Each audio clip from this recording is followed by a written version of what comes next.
안녕하십니까? 저는 서울에 거주하고 있는 이제 40이 된 직장인 남성입니다. 간단히 제 소개를 하는 것도 굉장히 떨리네요.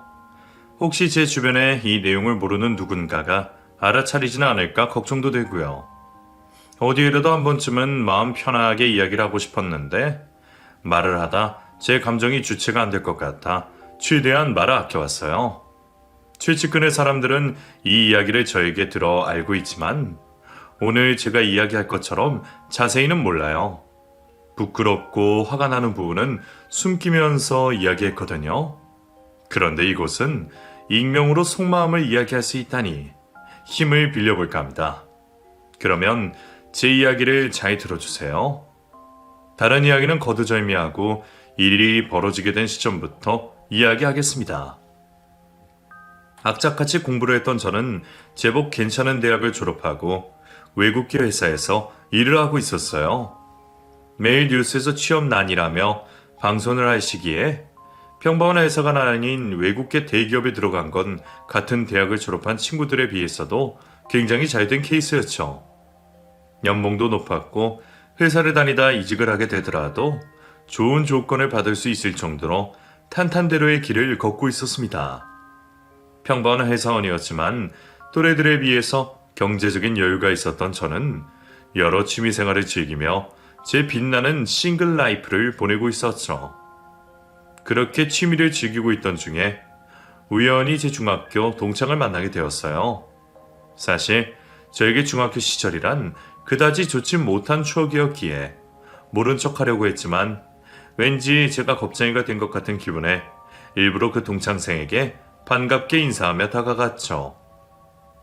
지금 저의 모습은 누구에게 보일수라도 자신 있고 당당히 있기에 그 친구와 서로 많은 대화를 나눴어요. 그러다 그 친구가 얼마 뒤 동창회가 있다면서 나오지 않겠냐고 물었죠. 중학교 시절과 전혀 다른 저의 모습을 반 친구들에게 보여주고 싶었던 저는 흔쾌히 동창회를 나가겠다고 했습니다.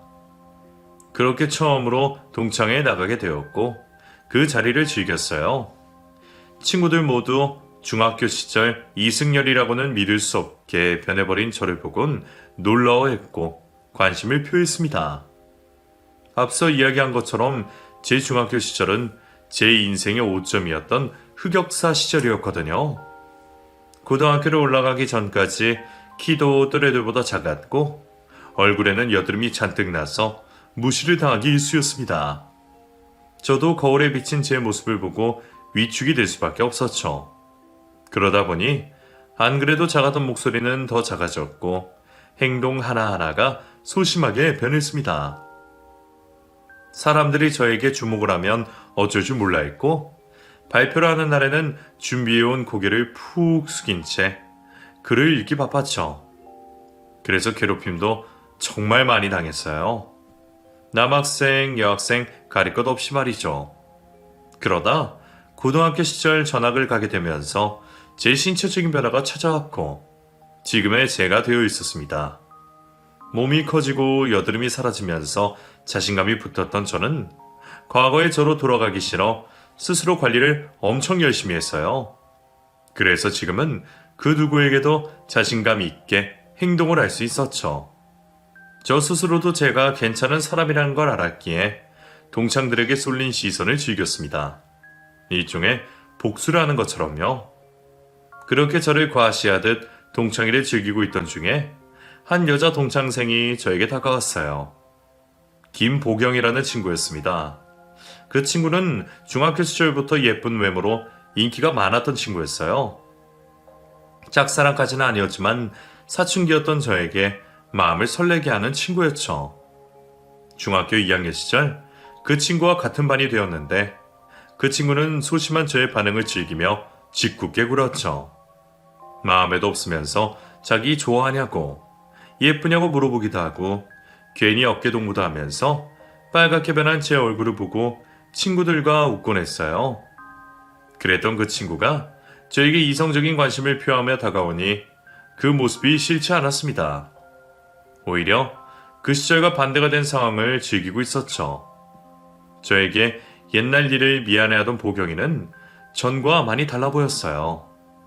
성숙한 여자가 된 보경이는 전과 달리 많이 차분했고 행동 하나하나 배려심이 넘쳐 보였죠.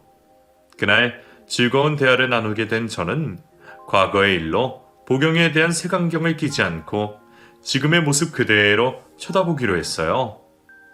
우리는 그날 이후로도 서로에게 호감을 표하며 만남을 이어갔고 저에게 수줍게 관심을 드러내는 보경이에게 제가 고백을 하며 교제를 하게 되었죠. 예쁜 얼굴 때문에 연애 경험이 많을 거라고 생각한 것과 달리 보경이는 연애 경험도 거의 없었고 숙맥에 순진하기까지 했어요. 그런 반전된 모습이 저는 더 좋았죠. 거기다 정말 남자친구인 저에게 잘했어요. 꽃집 일로 자신도 바쁜 와중에 장이 좋지 않은 저를 위해 회사에서 속편히 먹을 수 있는 도시락을 매일 사주고는 했죠. 그런 보경이와 결혼을 하고 행복하게 살고 있는 우리의 모습을 상상할 수밖에 없었습니다. 애초에 연애를 시작할 때부터 자신은 가볍게 이성을 만나지 않는다며 인연을 쉽게 맺지 말자고 한 보경이 때문에 다른 연애들처럼 쉽게 생각하지 않았거든요. 서로 연애 초부터 결혼에 관한 이야기를 자주 나누게 되었고 그러다 보니 교제한 기간에 상관없이 일찍이 결혼을 약속하게 되었습니다. 양쪽 집안에 인사를 드리게 되었고 제가 먼저 보경이네 집안에 가게 되었어요. 여느 다른 집안과 다를 것 없는 화목한 풍경의 가족들이었죠. 그런데 아내에게 듣지 못한 한 아이가 처가댁에 있더라고요. 이제 겨우 1살 정도 되었을 아이에게 시선이 뺏길 수밖에 없었습니다. 아이에게 시선이 빼앗긴 저를 본 장모님께서 처제의 아들이라고 설명해 주셨죠. 그런데 제가 아내에게 듣기로는 처제가 아직 미혼이라고 들었어요. 그 아기가 처제의 아이라는 말을 듣고 놀란 표정을 짓는 저에게 장인 장모님께서 어두운 분위기로 말씀을 하시더라고요. 우리 보경이가 자네에게 말을 아직 못했나 보네. 솔직히 좋은 일은 아니니까 말하기가 좀 그렇긴 하지. 사실 우리 둘째가 아픈 일을 겪었거든. 결혼까지 생각하는 남자놈이 있었는데 그놈이 글쎄 우리 보현이가 자기를 임신한 걸 알자 도망을 가버린 거야. 수소문을 해서 찾아내기는 했는데 자기는 비밀을 확실히 했다며 자기 애가 아니라고 했지. 설령 자기 애라도 책임을 지기 싫으니 애를 떼자고 하더군. 내가 옆에서 그 말을 들으니 에휴, 더는 상종할 가치가 없을 것 같아 그 길로 보현이를 데리고 집에 왔네. 나도 아키리 구만리 같은 우리 딸의 인생이 아까워서 모든 걸 다 잊고 새롭게 출발하길 바랬는데 보현이가 애를 낳겠다고 하는 거야.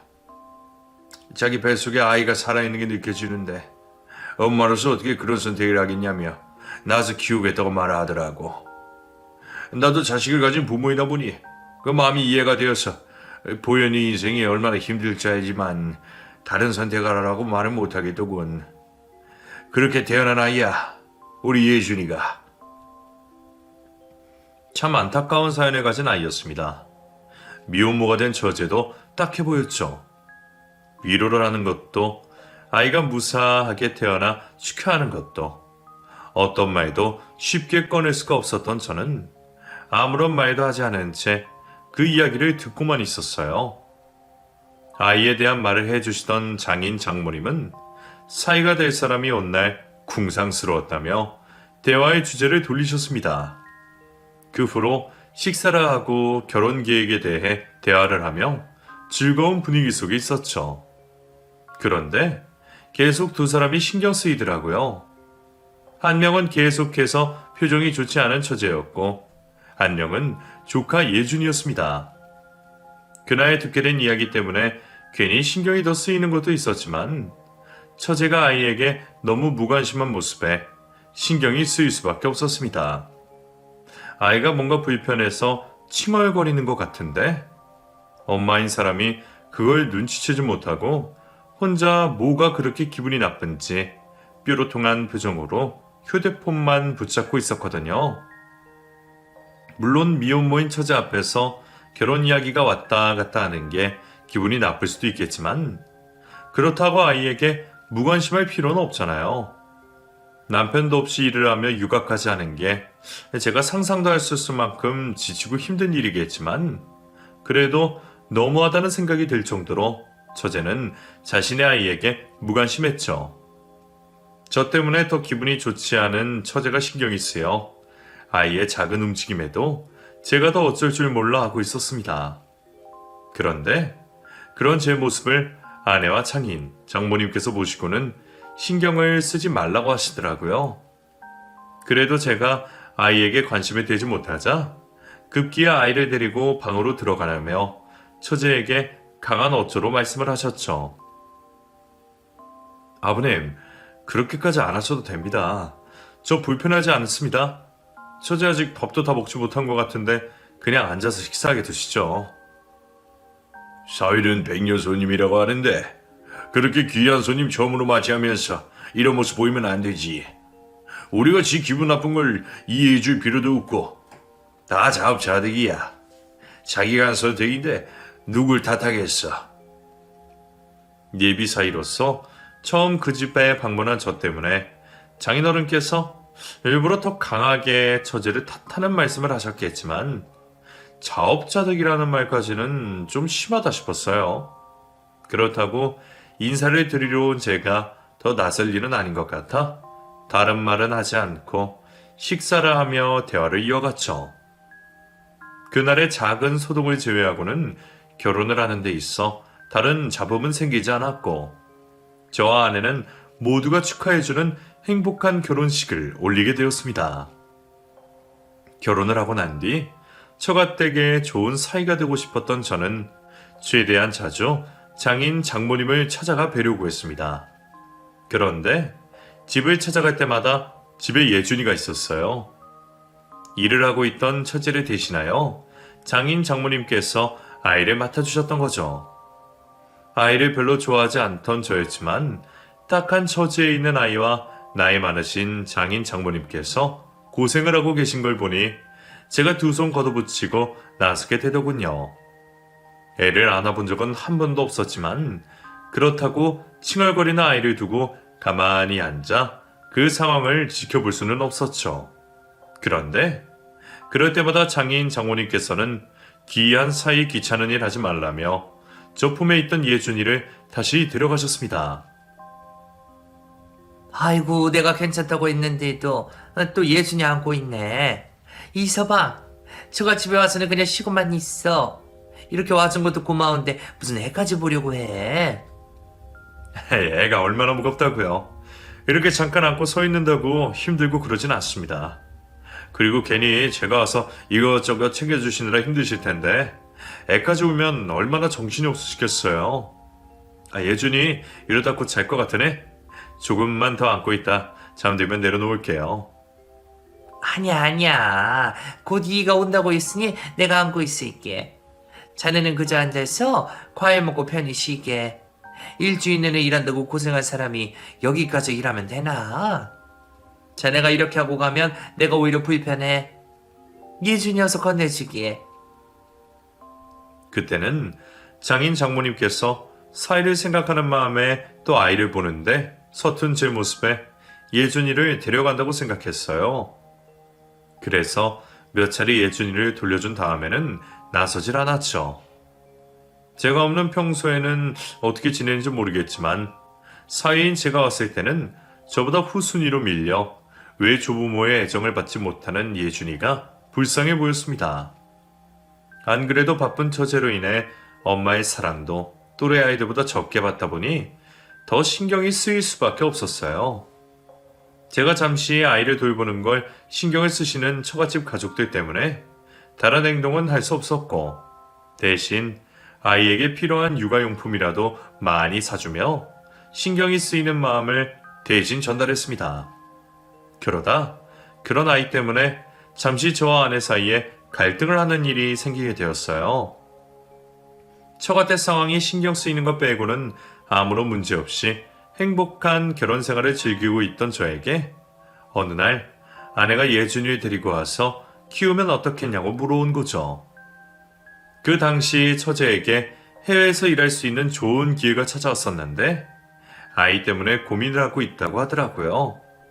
그러면서 미혼모인 처제가 아이를 잊고 새로운 출발을 할 수 있게 도와주려고 하는 겁니다. 여보, 잠깐 나랑 이야기 좀 할래? 내가 저번에 말한 거 있잖아. 보현이가 외국에서 일할 수 있다고 말한 거. 그것 때문인데 예준이 우리가 데려와서 키우면 안 될까? 예준이를 우리가? 지금도 장인 장모님께서 키우고 계시잖아. 처제가 외국을 가게 되고 떨어져서 키우더라도 지금처럼 지면 되는 거 아니야? 그래도 되긴 하는데 솔직히 미혼모란 타이틀이 어딜 가나 쉽게 이해받을 수 있는 건 아니잖아. 아직 나이도 한참 어린데.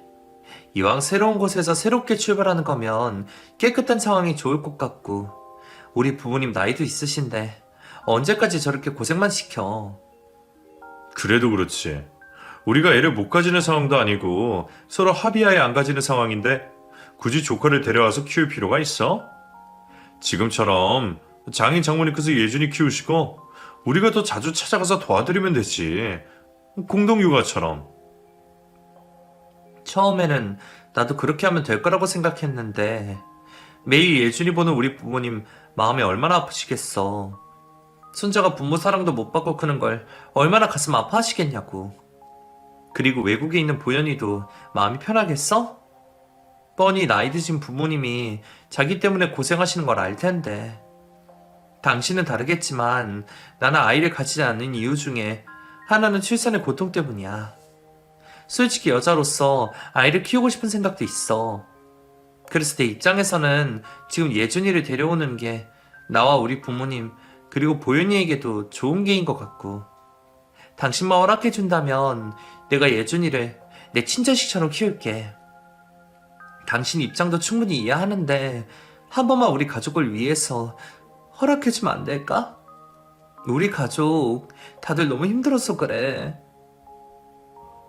아내도 지금 이 상황이 너무 답답하다며 눈물을 보이며 제게 부탁을 해왔습니다.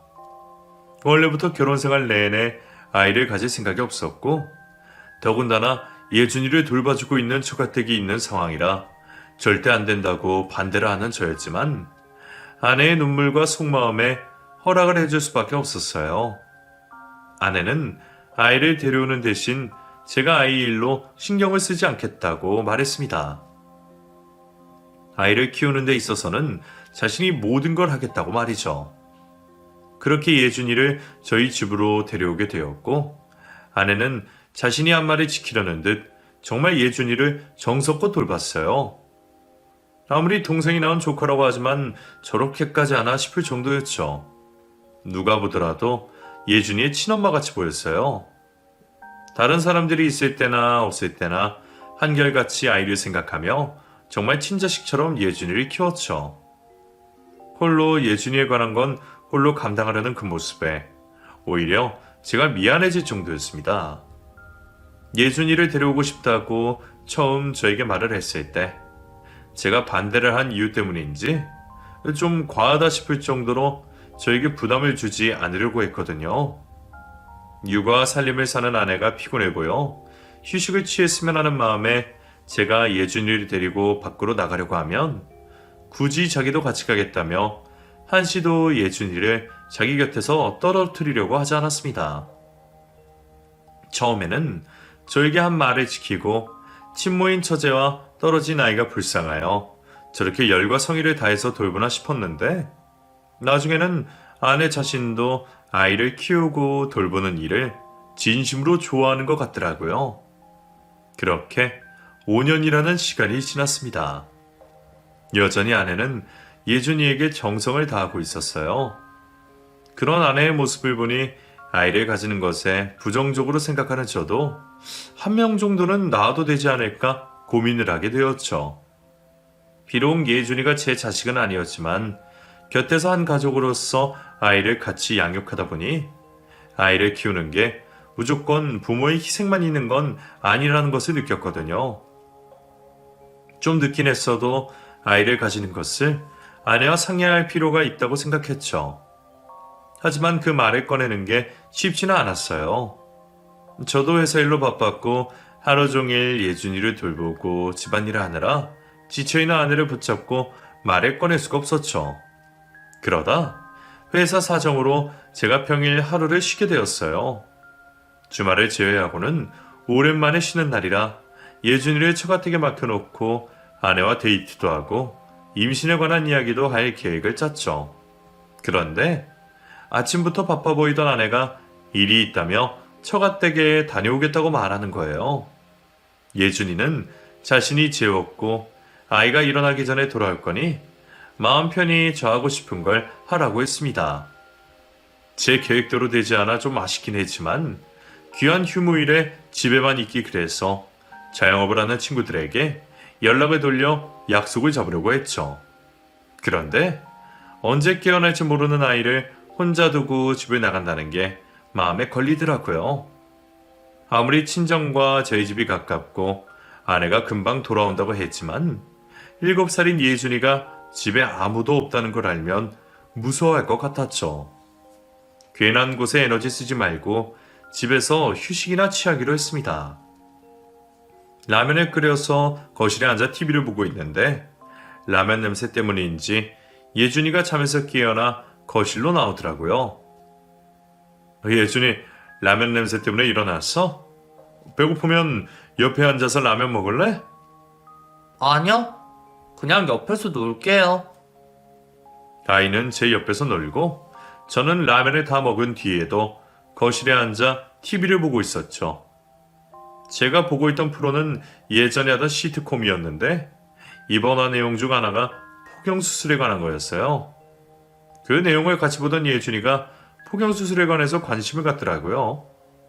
처음에는 어른이 되는 과정이라며 대충 넘기려고 했는데 아이가 계속 설명을 해달라는 바람에 왜 해야 하는지, 어떻게 되는 건지 자세히 설명을 하게 되었죠. 그런데 아이 생각으로는 이해가 되지 않는지 아무리 말을 해줘도 무슨 말인지 이해를 못하더라고요. 거기다 어른이 되는 일이라면 자기도 빨리 하고 싶다고 저를 조르기 시작했죠. 제가 설명하는 것보다는 설명이 자세히 있는 병원에 데려가서 보여주는 게 나을 거다 싶었습니다. 자기도 하고 싶다고 말하니 수술 예약도 할 겸 말이죠. 그렇게 예준이를 데리고 병원에 가게 되었습니다.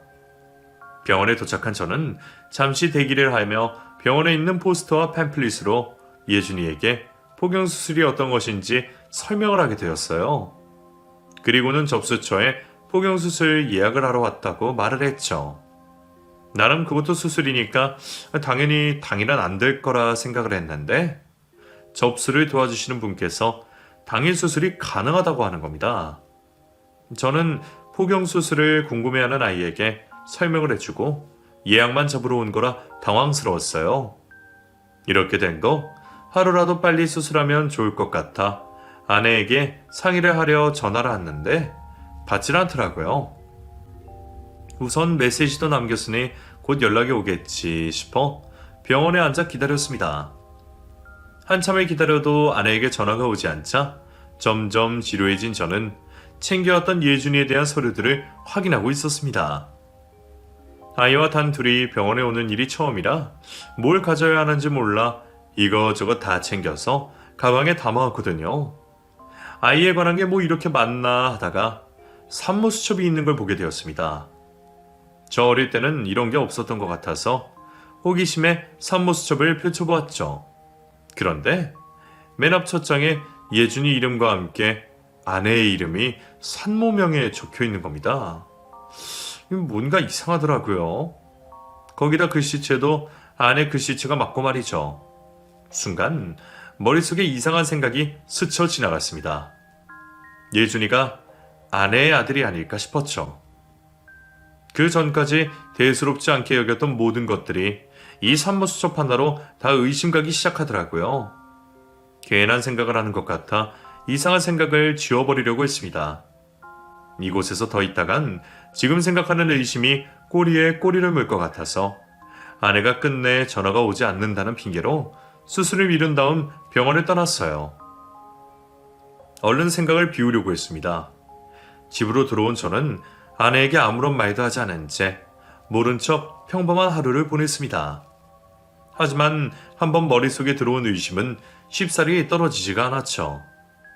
이전까지 당연하다고 여겼던 모든 것이 이상하게 보였었습니다. 같은 핏줄이라고 대수롭지 않게 여겼던 것들 말이죠. 예준이의 아내가 같은 혈액형이라던가 닮아가는 외모 이런 것들이요. 처제의 아내는 정말 자세히 하나하나씩 뜯어봐야 닮은 점을 찾아볼 수 있어서 자매라고 말하기 전까지는 아무도 자매라고 생각하지 않을 정도였어요. 그래도 한 뱃속에서 태어난 자매이다 보니 처제가 낳은 예준이가 외탁한 거라고 생각했죠. 물론 아내와 닮아도 너무 닮아 신기하긴 했지만 가끔 그런 일이 있으니까 의심을 한 적이 단 한 번도 없었습니다. 그런데 이번 일까지 겹치니 오히려 처제 자식이라는 걸 찾는 게 더 힘든 것 같았어요. 산모 수첩에 있는 아내와 예준이 이름, 아내의 글씨체, 같은 혈액형, 그리고 점점 아내를 닮아가는 예준이의 얼굴. 혹시나 싶었지만 제대로 확인을 하고 싶더라고요. 어떻게 두 사람의 관계를 확인하나 싶다. 드라마나 영화에 나오던 친자검사가 생각이 났습니다. 인터넷을 켜서 검색을 해보았죠. 그리고 친자검사를 하는데 무엇이 필요한지 확인을 하게 되었어요. 그렇게 아내 몰래 친자검사에 필요한 샘플들을 모았고 검사를 하는 곳에 제출을 하게 되었습니다. 검사 결과를 받는 2, 3일 동안 정말 초조하더라고요. 분명 아닐 텐데 괜한 의심을 하는 제가 나쁜 사람처럼 느껴졌습니다. 그렇게 피가 마르는 듯한 시간이 지나고 검사 결과가 날라왔죠. 그곳에는 충격적이게도 예준이가 아내의 친자일 확률이 99%라고 적혀 있었어요. 예준이가 아내의 자식이 맞았던 거죠. 믿어지지가 않더라고요. 검사 결과가 잘못되었나 싶었습니다. 처제의 아내가 가족이니까 오류가 있을 거라고 생각했어요. 다시 한 번 더 다른 업체에게 샘플을 보내봤죠. 하지만 그곳에서도 아내와 예준이가 친자라는 결과지만 날라왔습니다.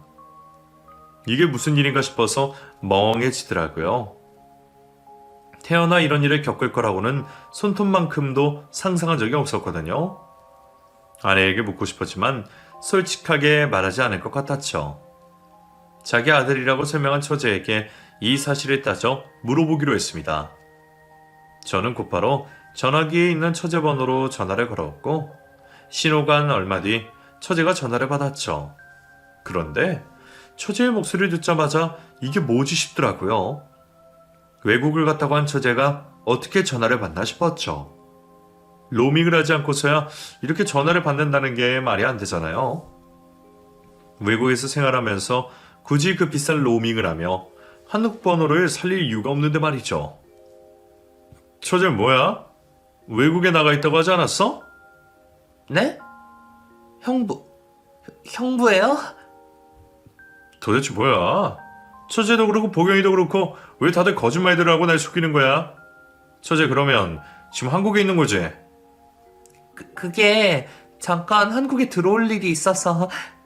솔직하게 말해. 지금 내 손에 언니랑 예준이가 친절하는 결과지가 있어. 도대체 이게 어떻게 된 거야? 예준이 처제가 낳은 아이라며? 그리고 처제 외국에서 일하게 되어서 애 맡기고 간 거라며? 그런데 왜 이 전화를 받고 이 결과지는 왜 내 아내가 예준이 친모라고 하는 거야? 이게 어떻게 된 상황인지 이해가 안 돼서 그래. 지금 이게 무슨 상황인지 너무 혼란스럽다고.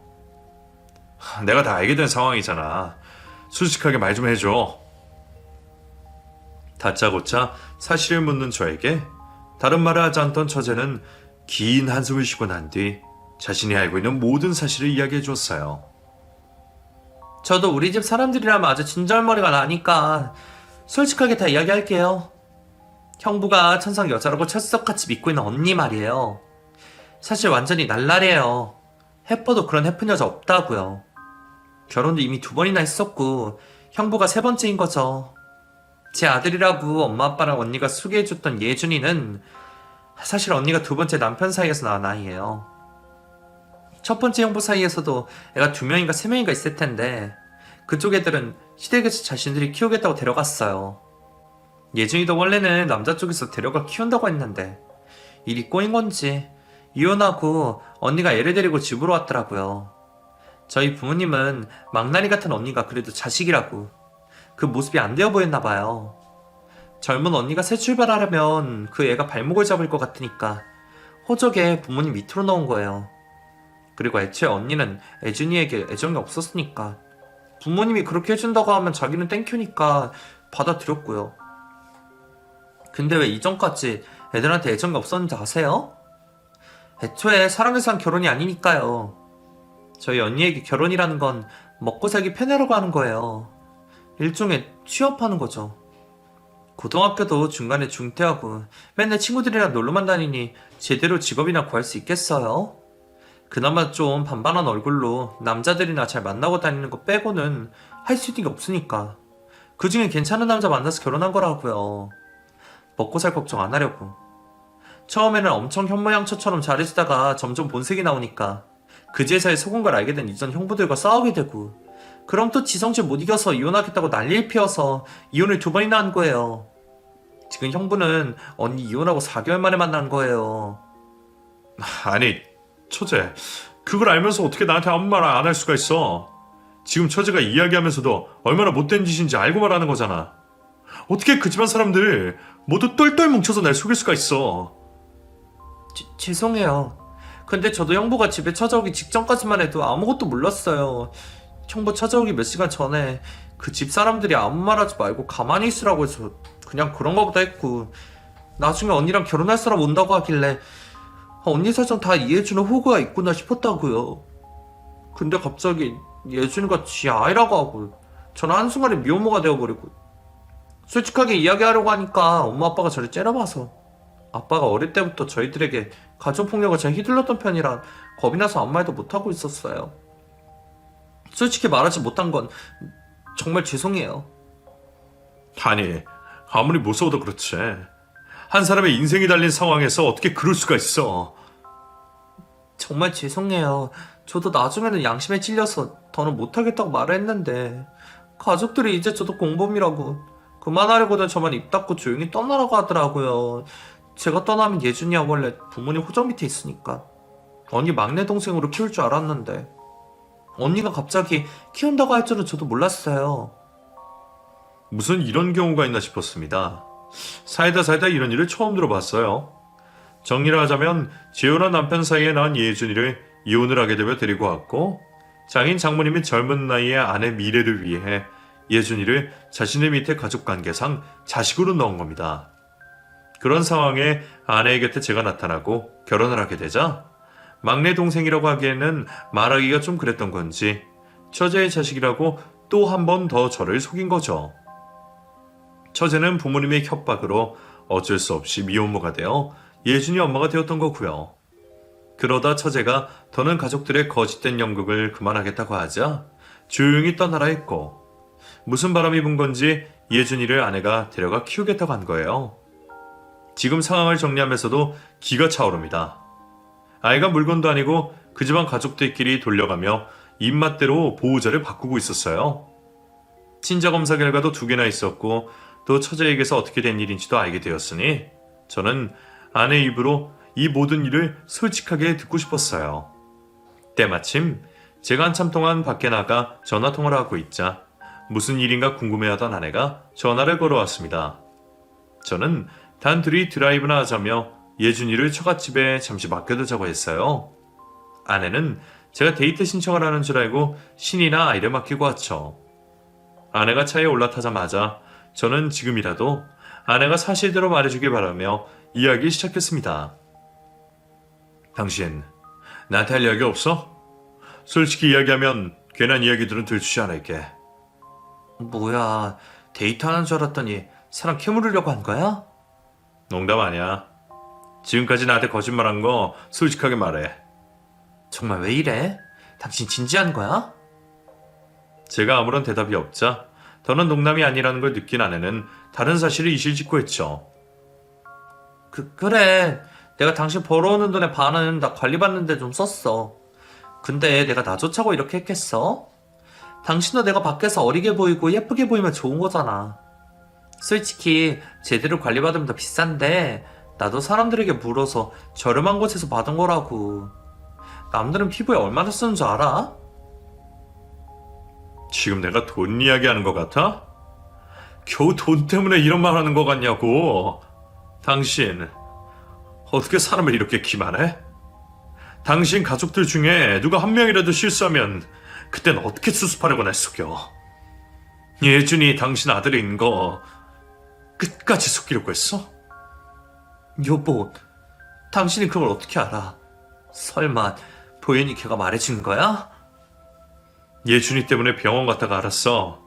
애 데리고 혼자 병원 가는 게 처음이니까 뭘 가져가야 하나 싶어서 예준이 관련된 서류들 가지고 갔는데 거기에 산모수첩이 있더라. 처음에 혈액형이 같아도 처제 자식이니까 그러려니 했는데 수첩에 처제 이름이 아니라 당신 이름이 적혀있대. 그 뒷장부터는 예준이 초음파 사진들, 태어난 후의 사진까지 있고, 근데 사진을 믿을 그 시체가 당신 그 시체와 똑같은 거야. 그제서야 뭔가 이상하게 느껴지기 시작했어. 조카와 이모가 닮을 수는 있는데 이렇게 비슷할 수가 있나?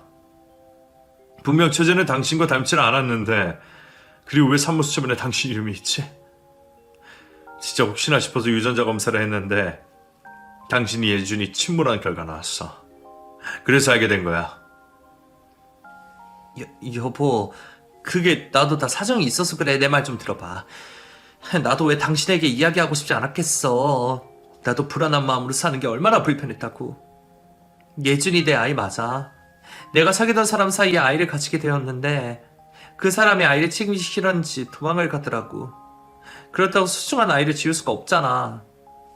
또 거짓말. 당신 정말 입만 열면 거짓말이야? 내가 다 알고 있다고 말하는데 또 거짓말이냐고. 예준이가 재혼한 남편 사이에서 낳은 아이라는 걸 내가 모르고 있는 것 같아?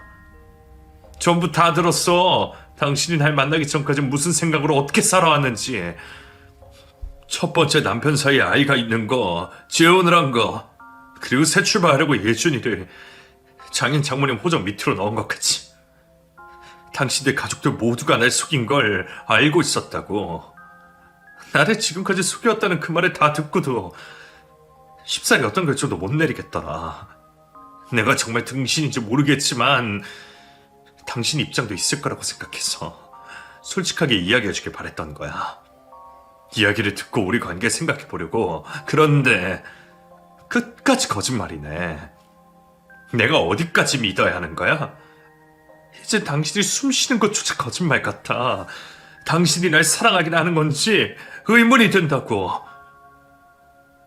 여보, 미안해. 내가 이제라도 솔직하게 말할게.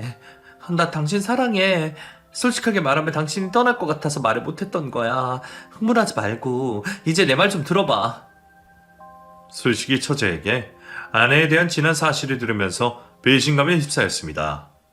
그래도 아내의 사정을 한 번이라도 들어봐야겠다는 생각이 들었어요. 어떤 결정을 내리게 될지는 몰라도 그 일로 곧장 아내와 이혼을 하겠다는 생각은 아니었습니다.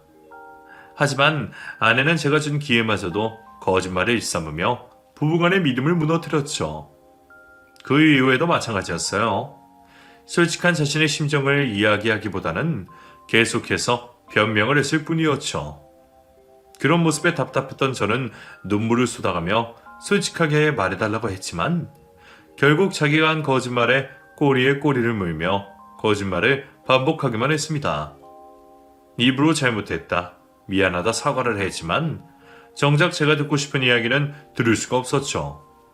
이제는 정말 아내가 하는 말이라면 콩으로 매주를 쓴다고 해도 믿지 못할 것 같았어요. 이런 사람과 결혼 생활을 이어간다는 건 옳지 못한 판단이라는 생각이 들었죠. 저는 아내에게 이혼을 하겠다며 말을 전하고 제 짐을 가지고 집을 떠났습니다. 평범한 사람이라면 평생 겪지 않을 일을 겪었던 탓에 혼란스럽고 머리가 아팠던 저는 법적인 공방 없이 조용히 아내와 끝내고 싶었어요. 물론 아내와 처가댁에서는 재결합을 해보고자 저를 찾아와 애골복골하며 설득을 시켰지만 이미 제 마음이 돌아선 이유였죠. 그런데 그 집안 사람들 이혼을 할 수밖에 없다는 걸 직감한 건지 어느 날부터인가 태도를 바꿔 보이더군요. 이왕 이혼을 하게 될 거라면 위자료라도 잔뜩 받겠다는 태도였죠. 기가 막히더군요. 조용히 넘어가는 걸로 제가 엎드려 절을 받아야 할 판인데 돈 몇 푼을 더 받아야 가게 했다며 악을 쓰는 모습을 보니 가만히 있어서는 안 되겠다 싶었죠. 정 자기들이 흙탕물 싸움이 되길 바란다면 제 쪽에서 거절할 이유가 없었습니다. 누가 잘못을 한 건지 법원에 판결을 받아보기로 한 거죠. 저는 합의이혼에서 혼인 취소 소송으로 태도를 바꿨고 결혼 생활 중에 한 기망 행위와 경제적인 손실을 추가적으로 고소하여 사기죄를 물었습니다. 아내가 지금까지 관리를 하겠다며 가져간 제 월급의 반 이상을 자신의 사칭품과 유흥비에 사용한 내용과 결혼 전 제게 받은 금전적인 도움을 받은 걸 가지고 금품을 편취했다고 주장을 했죠. 우선 혼인 취소 소송에서는 무엇보다 제가 아내의 아들이 예준이라는 것을 알게 된 시점이 중요했습니다. 아내와 장인 장모 모두 입을 맞춰놓은 상황이었고 당사자인 예준이는 아무것도 모르는 일이라 제게 불리했죠. 하지만 아내의 거짓된 연극을 알려주었던 처제가 증인으로 나와주며 사실을 입증할 수 있었어요. 그렇게 지난 몇 년간 아내와 맺어왔던 혼인관계를 취소할 수 있었습니다. 당연히 혼인 취소 소송에서 승소를 하게 되면서 사기죄 또한 성립이 되었고요. 그 집안 다른 사람들의 경우 이제라도 연을 끊게 되어 다행이었지만 단 한 사람, 예준이와 이렇게 된 게 아쉬웠습니다. 같이 생활하면서 정이 많이 들었거든요. 하지만 아이와도 완전히 연을 마무리하는 게 나을 거라고 생각했어요. 제가 어중간한 태도를 가지면 아이가 더 혼란스러울 거라고 판단했습니다. 그렇게 그 집안과의 악연을 마무리하게 되었습니다. 이후 저도 꽤 오랜 시간 동안 방황을 했어요. 아무래도 여러 명의 사람들에게 둘러싸여 속아왔던 탓에 사람 믿는 게 쉽지가 않더라고요. 다가오는 인연도 괜히 경계하고 조심스러워하며 방어적인 모습을 보였죠. 다행히 지금은 많이 회복이 되어 좋은 인연을 만나 새로운 만남을 시작을 하고 있습니다. 제 과거를 알고도 저와의 인연을 시작해준 친구를 위해서 이제는 과거의 악몽을 훌훌 털어내고 다시 행복한 제 인생을 그려야겠죠. 부디 오늘 사연을 보내게 됨으로써 과거의 일과는 완전히 작별하게 되었으면 합니다. 그럼 이만 제 글을 마치도록 할게요. 사연 채택해주셔서 감사하고 다들 밝고 좋은 일들만 가득하시길 바라겠습니다.